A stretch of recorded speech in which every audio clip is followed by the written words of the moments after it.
here in East Texas, I would say yes. You know, they essentially are the tallest structure or tallest thing in the area for lightning to be drawn to. I mean, essentially, wherever wherever electricity can get to the ground the easiest and the fastest is where it's going to go.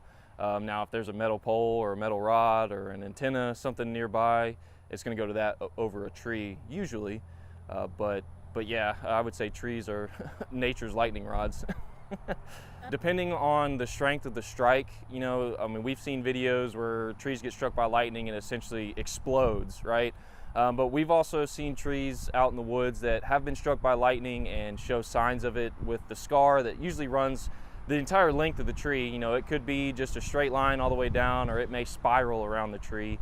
And so it just depends really on the strength of the strike. But if a tree is struck by lightning, you're going to see some sort of scarring, some sort of damage that's in it. You could see some limbs that have, you know, broken off and have, you know, fallen to the ground from the strike. You could see some tops of the tree dying out. You're going to see some of that scarring either down the bole all the way down to the ground.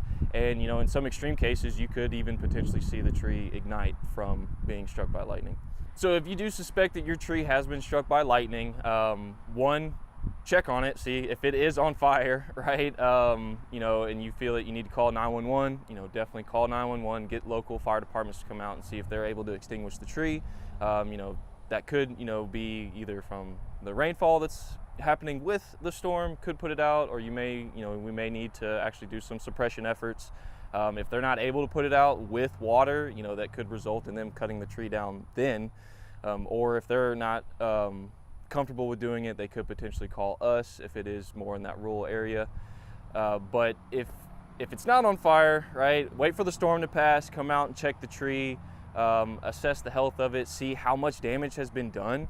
And you could contact your local forester. You can call myself, or if you're not within Angelina or Trinity counties, you can go on our website at tfsweb.tamu and search your county and find your local forester to come out and do a risk assessment or a health assessment of the tree and get a professional's opinion on if it will, you know, potentially stay alive, for how long, or if it would be best to remove it because of the risk that's associated with having a damaged tree. The crown is your number one indicator on tree health, right? If you have a pine tree and the crown starts to brown out, it's dying, right? And no matter what time of the year it is, because it is an evergreen tree, you know, it's going to be green, you know, even in the dead of winter. And so if you start to see pine trees browning out from a lightning strike, it is dead, it is dying.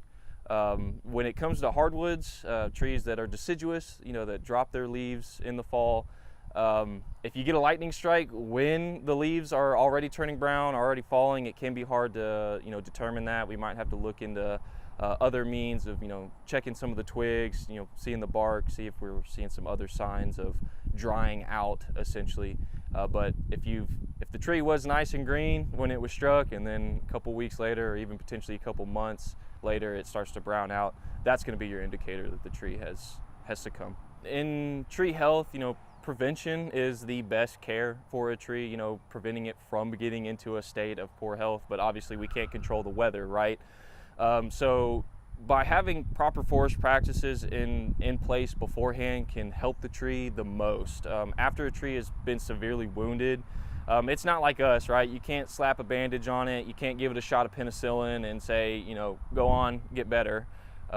Trees don't heal, they seal, right? And so I would just say if you could do some supplemental watering during periods of intense like drought and stuff like that, but you want to be really careful because you can overdo it. The tree system is already shocked if you end up shocking it even more, and can result in the death of the tree. And so what I typically recommend to people that have had a tree that's been struck by lightning is to simply monitor it and try not to, you know, throw a bunch of fertilizer or throw a bunch of water on it trying to save it, because it ultimately can end up killing it. If there's ever a tree that can cause is risk to life, limb, or property, I typically recommend removal of the tree. If it's near your home and it can fall in your home, it needs to go, right? If we've determined that it is dead or that it is at risk, if it's near your cars, all right, or any sort of property, the shed in the back, or if it's in the yard that your kids play in, right, and God forbid a limb fall out or you know, could cause harm to them, those are those three areas that I'm looking at to determine the risk factor on it. And so if it's going to threaten your house, if it's going to threaten your property, or it's going to threaten your life, it needs to go.